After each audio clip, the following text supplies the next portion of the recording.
Ini adalah salah satu daripada kalau kami istilahkan mensiasati diri ya, mensiasati jalan hidup kerennya istilahnya. Jadi bagaimana kita punya gambar, kita punya garis, bagaimana kita menjadikan ini sebagai sebuah penghidupan. Ya.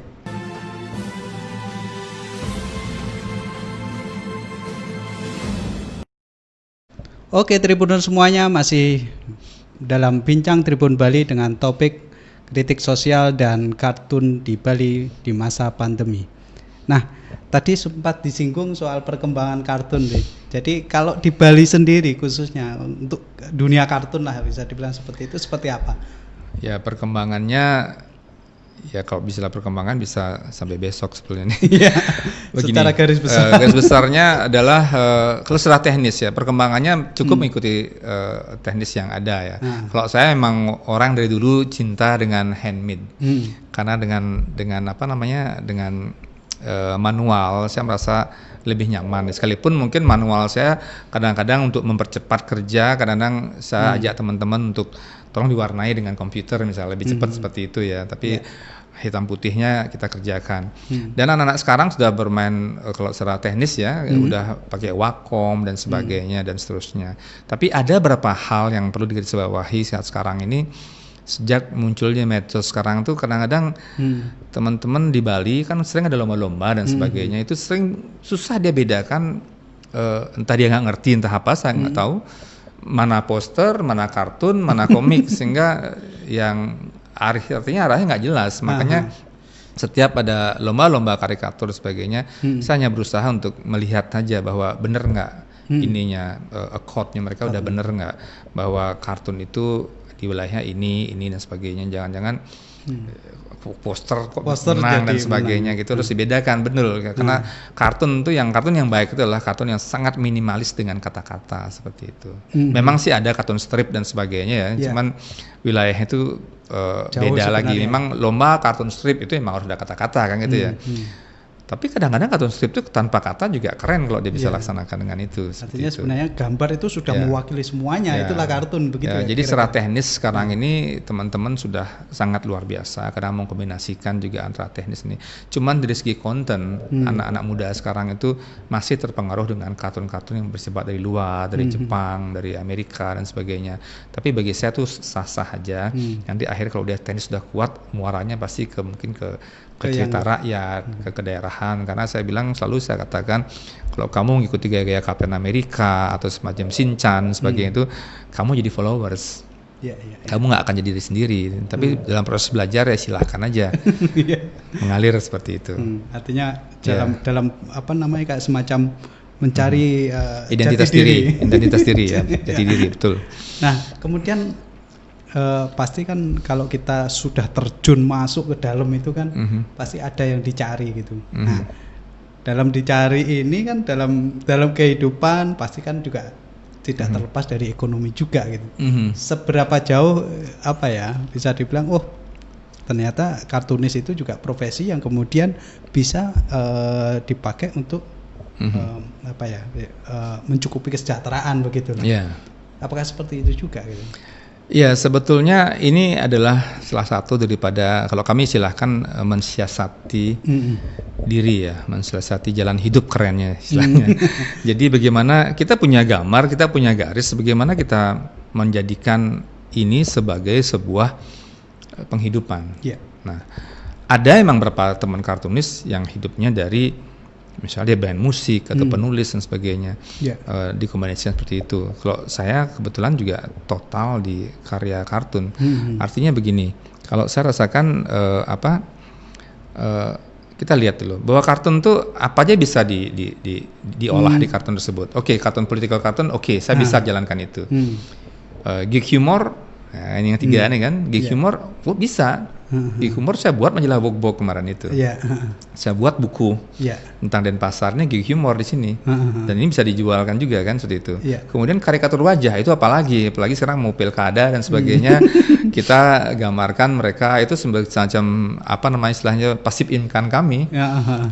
Dan kemudian juga saya sebagai kartunis di sebuah media juga. Jadi dalam sisi lain untuk pariwisata kami juga buat teaser-teaser tentang Bali tentang perubahan sosial di Bali yang karya-karya tersebut agak susah juga untuk diduplikat orang ya seperti itu karena punya garis khas dan sebagainya, tapi itu harus berdamai dengan kondisi pariwisata gitu loh. Artinya entah gambarnya entah warnanya diolah sedemikian rupa sehingga akhirnya melahirkan ya t-shirt yang bisa dimengerti oleh pariwisata dan itu kita kerjasama dengan airport misalnya dan sebagainya seperti itu. Artinya sebenarnya bisa hidup ya. Sangat. Dan bahkan menyejahterakan ya belum lagi misalnya kita bisa ya kayak sekarang saya juga ngajar sebagai dosen dan sebagainya, terus tiba-tiba ada teman-teman biasanya orang-orang antropolog dari asing-asing itu sangat bisa memahami karya-karya ini sebagai sebuah kajian budaya seperti itu, sehingga akhirnya kami udah kalau daripada saya balik ke Bali ya kadang hampir tiap tahun kami ada aja undangan keluar misalnya ke kampus UWE yang paling sering ya, kemudian ada di Murdoch University sempat kami presentasi di sana dan juga sekaligus berpameran di sana. Jadi peluangnya sama seperti seniman-seniman fine art lainnya seperti itu. Oke. Ya. Nah, sekarang ini kan masa pandemi COVID-19 dan itu kan pasti berdampak, terutama tadi kalau ngomongin soal pariwisata, Li. Iya. Nah, tentunya juga hampir di semua sektor lah seperti itu. Bagaimana juga untuk di kartun? Apakah justru itu menumbuhkan karya yang banyak kemudian ternyata juga ini juga? Ya, biasanya yang yang sangat miris itu sebenarnya kan karya kartun itu kan lahir baik di sebuah tempat atau negara yang sangat rentan dengan misalnya bencana atau politik atau ya pokoknya negara-negara seperti di Syria atau di Irak, di Iran itu kartunisnya hebat gitu loh. Nah kita kan di negara kita ini kan udah gemah ripah nih ya. Jadi dagelan politiknya yang menarik untuk dikartunkan seperti itu. Ya syukurnya saat sekarang ini saya masih menjadi kartunis di beberapa media sih sebetulnya. Kemudian masih jalan, tapi yang itu tadi bahwa kita yang lain-lainnya misalnya seperti outlet itu sementara off dulu seperti itu.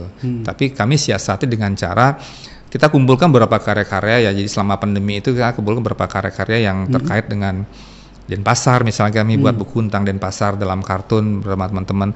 Nah ini kemarin juga di Jawa, di Jakarta, ketika bukan Jakarta ya, di Borobudur Cartoonist Forum, itu kemarin ada semacam pertemuan semua kartunis, dan kemudian dari pertemuan tersebut lahirlah buku seperti ini. Jadi misalnya biasanya kalau tidak ada pandemi, kita paling enggak ada undangan pameran-pameran entah di Jawa, entah di Bali, entah di luar, dan kemudian ya pameran-pameran, dan kemudian ada juga workshop gitu ya. Kemudian ada macam-macam lah kegiatan yang bisa untuk income juga sebetulnya karena profesi kita di situ. Nah kayak sekarang itu nggak bisa kita lakukan, yang terpaksa kita jualan buku lewat online juga, jadi bisa hidup juga gitu loh. Karena logikanya orang nggak keluar rumah ngapain gitu loh. Nonton TV mungkin udah bosan. Oke, baca humor aja. Humornya apa ya? Kita buat humor tentang corona gitu loh. Indonesia seperti itu. Jadi gabung dengan beberapa teman seluruh Indonesia, ya bersama kita bisa. Kalau saya yakin sih kalau beli jenggo kan pasti tanda kutip secara bahkan di masa pandemi ini bisa bertahan gitu. Terus kemudian ada nggak cerita dari teman-teman kartunis yang lain, terutama yang di Bali itu, bagaimana cara bertahan mereka di masa pandemi ini? Iya. Ya saya juga baru kira-kira 3 hari yang lalu dapat telepon juga dari teman-teman yang biasa mengikuti kartun-kartun internasional seperti itu. Kontes-kontes itu kan gede juga dananya. Tapi kontes tersebut sekarang agak tidak ada, dan pesertanya mungkin saingan seluruh Indonesia, seluruh dunia agak besar juga. Sehingga dia bertanya, kamu bertahan dengan cara gimana? Makanya saya bilang, kamu kuasai 3 hal tersebut. Kartun politik, kalau nggak bisa ke Geek Kartun, kirim ke, masih ada beberapa media di Jawa masih bisa nerima kartun seperti itu. Kemudian yang ketiga yang paling penting sekarang ini adalah membuat karikatur wajah itu. Itu masih bisa jalan. Ada pilkada, ada teman-teman yang ulang tahun, ya kamu tawarkan aja. Lihat di Facebook wajahnya dia, kemudian ulang tahun tanggal sekian, kamu coba aja gambar-gambar, dan kemudian ya kita dengan dana yang murah, misalnya bisa diinikan, misalnya bisa dijual belikan lah istilahnya, dengan kita yang menawarkan sesuatu. Tentunya kalau yang dulu pameran atau apa dananya besar, sekarang kan dengan dana kecil tapi terus menerus bisa kita lakukan. Bisa bertahan. Apalagi dengan online sekarang, misalnya lewat WA kita bisa kira-kira begini mau nggak, misalnya dia ulang tahun misalnya, atau dia mau wedding anniversary misalnya, dan sebagainya. Seperti itu pasti mereka mau. Apalagi memorable keluarga. Kalau saya buat sekarang ini, banyak orang-orang sosial saya sudah pensiun atau apa, kita buatkan dia memorable keluarga. Itu bisa nilainya banyak, bahwa dia pernah berperan sebagai apa dulu, kita gambarkan sedemikian. Artinya sebenarnya ada kayak semacam kreasi yang kemudian bisa dijadikan untuk bertahan itu ya. Nah kemudian kan ngomongin soal bertahan tadi juga sudah, terus kemudian ada inovasi nggak selama ini? Misalkan kalau pameran kan, kalau kemarin kan kita bisa offline, gampang lah bisa dibilang seperti itu kan, nyari tempat di mana. Sekarang kan sangat terbatas sekali gitu. Nah mungkin ada kreasi-kreasi dari kartunis-kartunis bagaimana, misalkan ya ada festival atau mungkin seperti apa di masa COVID-19 ini? Itu belum ada ini ya, belum ada jawaban yang kalau saya rasakan, cuman belum ada bunyi saya rasakan kondisi sekarang ini. Tapi ada beberapa hal yang saya dapat kontak dari teman-teman mahasiswa, adik mahasiswa, mereka buat lomba karikatur seperti itu. Nah tentunya dengan hal-hal seperti itu, sekecil apapun kita sambut. Misalnya dia bilang, Pak tolong saya mau buat lomba, saya nggak ngerti tentang lomba, gimana istilahnya, terus gimana nyari juri, terus saya nggak punya uang untuk juri, ya kita ngerti. Nah hal seperti ini bagi saya sudah memberikan energi positif. Jadi kita jangan ngotot untuk wah kalau juri harus sekian, dan kita nggak bisa ngomong seperti itu. Dalam hal sekarang ini kita harus support mereka untuk wujudkan dulu. Dan bagi saya percaya dengan sebuah energi ya. Kalau energi udah kita positifkan, sisi lain pasti akan berpengaruh ke hal yang lainnya seperti itu. Dan itu konsepnya kalau tidak salah virtual ya? Iya virtual kayak kan kembali ada waktu itu ya, mereka datang dengan virtual kan apa-apa, ya silahkan aja, yang penting account-nya benar dulu gitu loh. Jangan sampai yang mana kartun, yang mana poster, yang mana komik strip, mereka susah bedakan, itu yang celaka. Kalau saya merasa bertanggung jawab terhadap dunia kartun, itu di situ sebetulnya poinnya.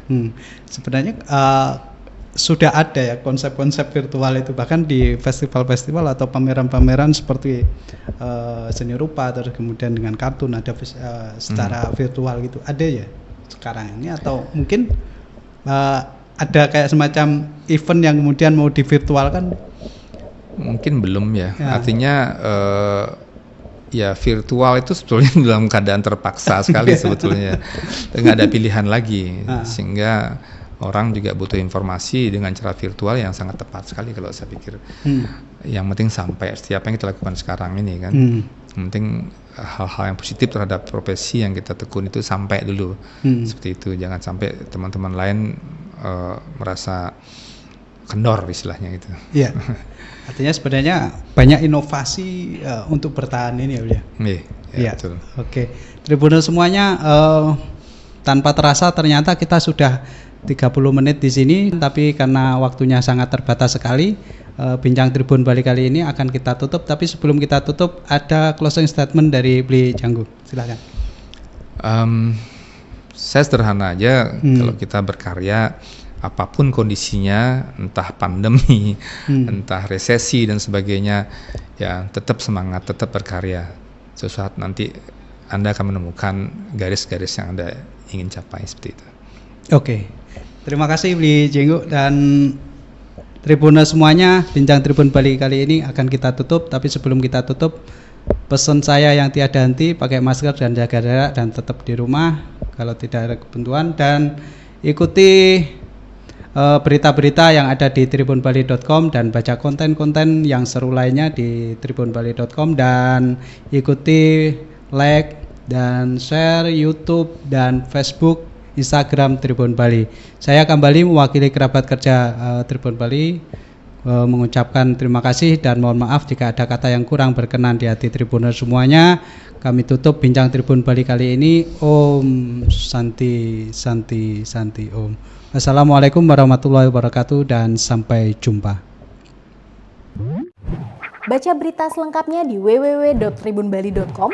Baca juga koran Tribun Bali. Dan jangan lupa follow, like, komen, dan share Facebook, Instagram, dan YouTube Tribun Bali.